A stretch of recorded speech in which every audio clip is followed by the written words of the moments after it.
So they made war prisoners అనమాట, యుద్ధ ఖైదీల కింద చేస్తారు. ఒక 4500 మంది ఉంటారు. ఓకే, సో వీళ్ళు ఎవరంటే బ్రిటిష్ సోల్జర్స్ అనమాట. ఆల్రెడీ బ్రిటిష్తో ఫైట్ చేస్తుంది కాబట్టి నార్త్ ఆఫ్రికాను బ్రిటిష్ వాళ్ళని డిఫీట్ చేసి వీళ్ళని ప్రిజనర్స్ కింద తీసుకొచ్చాడు ఎక్కడికంటే జర్మనీకి.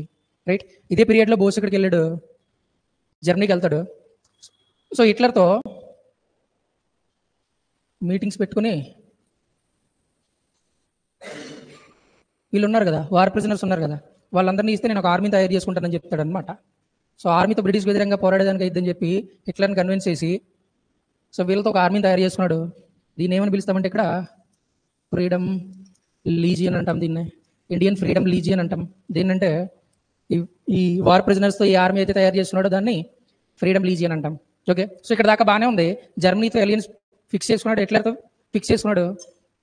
సో వరల్డ్ వార్ 2లో జర్మనీతో కలిసి బ్రిటిష్ వ్యతిరేకంగా పోరాడదామని చెప్పి డిసైడ్ అయిపోయాడు బోస్. బట్ ఇక్కడ బోస్కి ఒక డౌట్ వచ్చింది. అదేంటంటే హిట్లర్ మీద కొంచెం వ్యతిరేకత వచ్చింది అనమాట. చిన్న డౌట్ వచ్చింది. ఎందుకంటే ఫస్ట్ పాయింట్ ఏంటంటే Hitler wanted to invade the రష్యాని ఇన్వేడ్ చేయాలని డిసైడ్ చేసుకున్నాడు. ఆల్రెడీ రష్యా ఆపోజిట్లో ఉంది కదా, వరల్డ్ వార్ 2లో ఇటు సైడ్ ఏమో జర్మనీ ఉంది, అటు సైడ్ ఏమో రష్యా ఉంది. సో హిట్లర్ రష్యా మీద ఇన్వేడ్ చేసే దానికోసం రెడీ అయిపోతాడు. రెండో పాయింట్ ఏంటంటే మీన్ కాంఫ్ అని పిలుస్తాం. ఇదేంటంటే హిట్లర్ ఆటోబయోగ్రఫీ అనమాట. అతను రాసుకున్న స్వీయ చరిత్ర ఇది, ఆటో బయోగ్రఫీ ఆఫ్ హిట్లర్.